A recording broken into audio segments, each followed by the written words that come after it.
First off, this comes out Black Friday. And what was the initial just thoughts on the release date, which I think is ingenious, and then I guess sort of a left turn on that, getting a really great narrator behind this documentary. So Yeah, I can talk about the release date, and Andrew can talk to you a little bit more about Neil. Um, when we first started thinking about this, it was a little while ago because these things take quite a long time to put together, but it was just at the tail end of COVID and everybody was coming out of it. And I was thinking to myself, man, this Black Friday is going to be the first, not this coming up, but at the time it was like 2 years ago. It's like this coming up Black Friday is going to be the first time people are going back to stores post COVID. And this is going to be crazy. Like people are going to go absolutely nuts. They've been cooped up this entire time. And we just started thinking about it and we started kicking around this idea. It's like, remember the Cabbage Patch Kid riots? And we started looking into it. And the more we looked into it, the more we realized that these Cabbage Patch Kids, the riots, the craziness was kind of the first time retail shopping turned violent. It was sort of the precursor for kind of modern day Black Friday. And as we started to investigate it, we just kind of started to delve into it further. And so it just made total sense, if we could, to release it on Black Friday. We just thought there was something poetic about it, especially for the 40th anniversary of the release in 1983. and I'm sure getting Neil for this, Andrew, was really cool as well as part of just rounding out your doc. Yeah, no, of course. We wanted to have someone who kind of, can speak and represent the 80s in a certain way. And obviously, Neil's had a prolific career, but certainly, Doogie Howser is always comes to mind, I think, for a lot of people. And then we wanted a narrator who could really add something to the story, add another dimension to the story, but wouldn't necessarily take over the film. And I think Neil does a really great balance of really contributing and adding that layer, while also letting kind of the documentary and all the different layers unravel. Neil also has this great sort of, I was just going to say, he also has this kind of great undertone to his narration that's a little subversive in a way that, there's some serious stuff we're talking about, but ultimately it's also some Cabbage Patch Kids, right? So, like Al Kahn says in the movie, how can you be serious about Cabbage Patch Kids ultimately? So it's like a really great balance. And he walks that line, we think, really well. Andrew, I'm a Gen Xer. I'm in my early 50s. As a youth, I remember the fervor and just the idea of the fear of that we as a family would not be able to get a Cabbage Patch Kid for my sister. Talk about just capturing. You did a great job at capturing the right tone, because sometimes the docs don't get that. And how were you able just to nail that nervous feeling, I guess?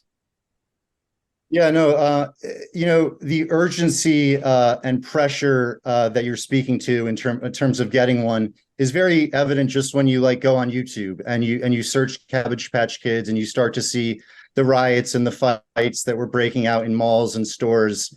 And so we did think that was crucial. And in fact, one of my favorite stories is that the government, U.S. government, actually ended up fielding a false advertising charge against Coleco, the makers of Cabbage Patch Kids, saying that they were harassing children because they were running ads for dolls which were not available.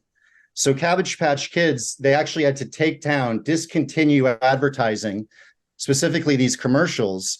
And they made a big announcement, the commercials have been pulled because of this issue. And that created, if anything, even more of a craze. And so, yeah, there was this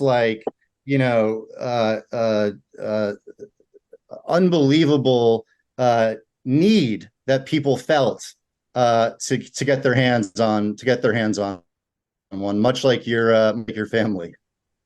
Yeah, aside from the Black Friday stuff, the Cabbage Patch Kids, can you guys speak to the fact of, I think a big theme of this documentary is the idea of who creates what, and how do you scale up your business in the to spread your dream? And sometimes people might see that as a capitalistic move, and then there are other people who really do it for the love of creating art and don't really want to scale. They just want to keep it in-house. And it talks about Yeah. there is no good, there is no evil. Can you guys talk about that push-pull part of your documentary? Yeah. Which I think it makes it more resonant, I think. So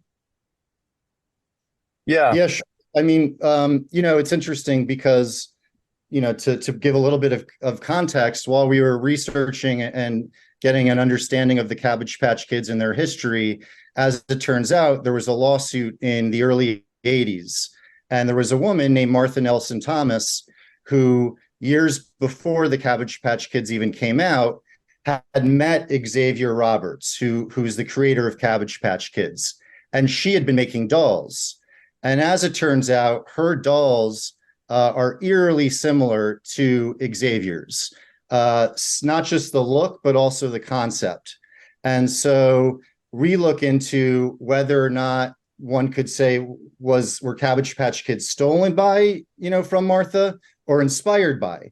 And so there's a little bit of a question as to, what's the difference? And Xavier certainly ended up creating this huge business. They made billions of dollars. That was something Martha was never interested in.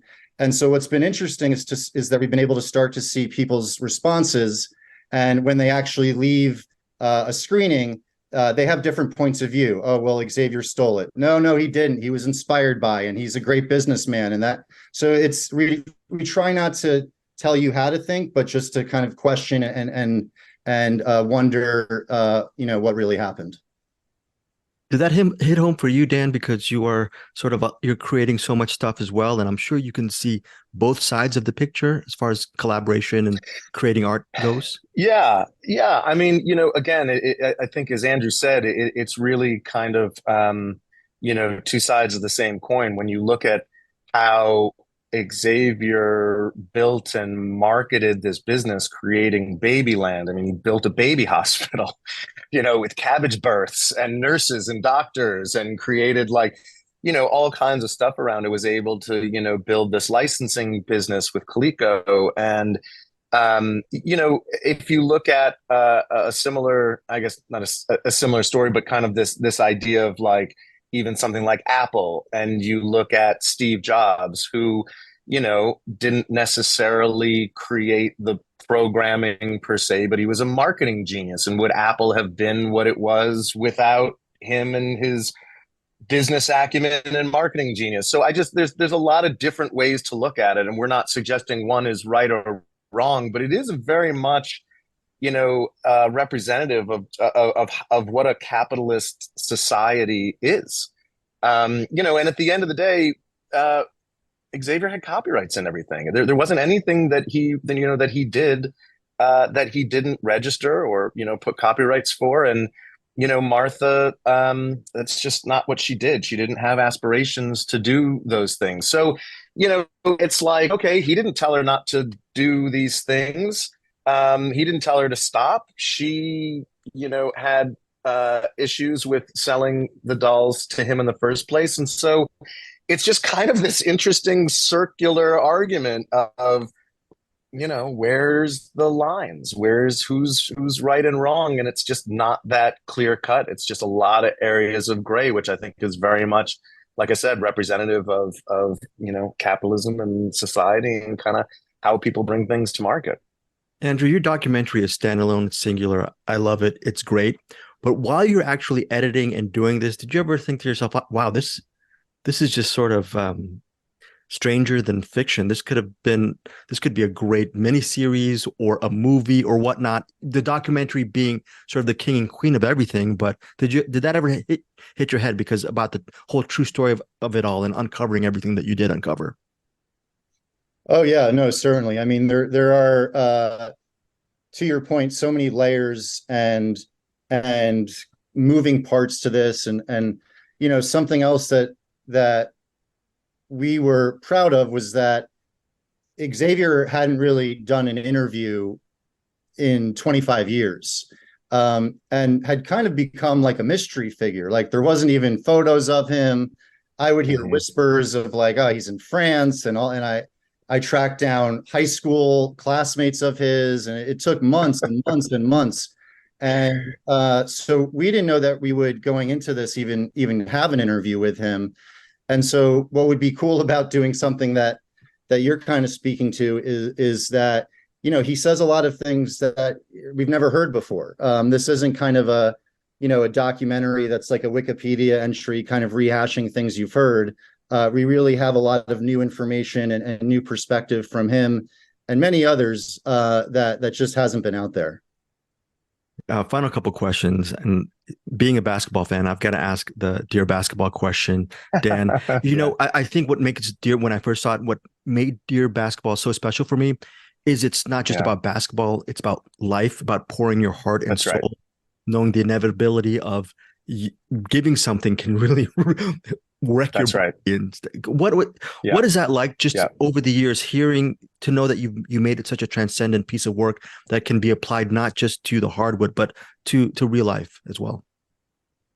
Well, I think you just said it perfectly, frankly, which is that's really what the message is. It's for dreamers. It's for people who, are not afraid to follow their passions.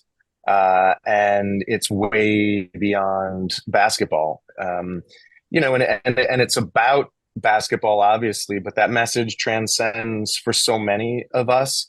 And I think, it's really kind of a similar theme that you see when you hear about Xavier, who, Xavier kind of came from nothing. He talks about the art he was making. He wanted it to be art, but it was things they needed. He started quilting because they needed blankets, but then he would make extras and they would sell them in these Appalachian art craft, stores and festivals. And, I think for a lot of successful people who create these, enduring, or iconic legacies, you see a similar theme, and it's much bigger than what they do. It's this drive to, achieve your dreams, and it's this drive to, build something bigger than yourself and kind of believe that you can do that. And that's, you see that, I think, in this film too, in a big way, because, in a lot of ways, Xavier represents kind of a very similar story of self-achievement and following your dreams, that I think Kobe captured in his poetry in Dear Basketball. Final question is, right off the top of your head, can both of you name one of your all-time favorite films? And what is it about this specific film that resonates with you still today? So go ahead, Andrew. You want to go first? I'd say, God, that's the long list. I mean, Fog of War, Grizzly Man, The Imposter, all of them just, being able to get access to a story and a character that had never really opened up in front of the camera and talked about so many of the different layers of their life. So those are three off the bat that I've always really taken to. I'm not sure mine are as highbrow. Mine, I mean, look, ever since I was a kid, Willy Wonka, but the original Gene Wilder, I think it's maybe one of the greatest things that Gene Wilder ever did. There's just something so artful and magic about that performance. And then I'll be honest, I think maybe my all-time favorite movie is Steve Martin's The Jerk. It's just genius. that's amazing. So I'm an old school guy. I'm a comedy guy. Yeah. Did you introduce that? I don't know. Do you introduce that movie to your fellow friends or your family over the years? Is that sort of a watch thing? Like you just do you introduce 100%, 100%. My kids have all seen all this stuff. All the Mel Brooks, Steve Martin, all of them, everything. Young Frankenstein, Blazing Saddles. We've gone through we've run the gamut of all of it. And it translates throughout the generations, right? Absolutely. Okay. They do if they're my kids, for sure. Okay. Really love the documentary. Thank you guys so much for your time. Bye-bye. Talk to you soon. Talk to you soon.